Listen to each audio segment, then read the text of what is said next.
আজও বলছি, আসল দফা একটাই, আমার নবীকে যারা কটাক্ষ করবে, রহমতের নবীকে যারা কটূক্তি করবে, তারা শুধু মুসলমানের দুশমন নয়, তারা হলো মানবতার দুশমন।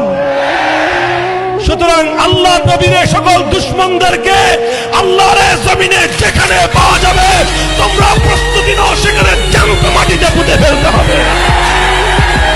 হেফাজতে ইসলাম মানেই হলো বাংলাদেশ। হেফাজতকে আঘাত করার নাম হলো বাংলাদেশকে বিপন্ন করা। যারা বাংলাদেশের উপর আঘাত করতে আসবে, সে হাত ভেঙে গুড়িয়ে দেব।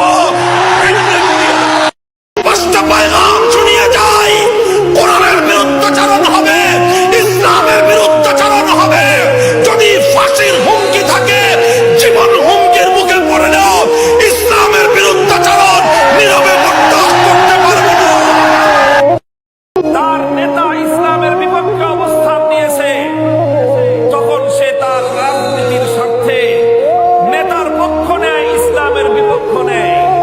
মনে রেখো, যার কাছে ইসলামের চেয়ে তার দল বড় হয়, সে দলের কর্মী হতে পারে, মুসলমান হতে পারে না।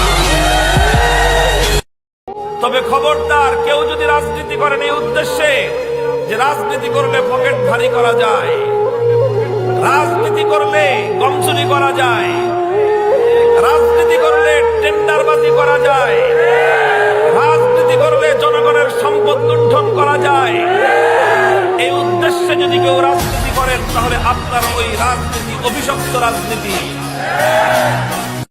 তুমি নেতার সামনে দাঁড়িয়ে আল্লাহর কোরআনের হক কথা বলো, সে তোমার গর্দানের উপর তরবারির আঘাত করতে পারে, তোমার বুকের উপর বুলেট ছুঁড়ে মারতে পারে, কিন্তু সে বিশ্বাস করবে এই আলেমের সঙ্গে টক্কর দেওয়া এত সহজ বিষয় না।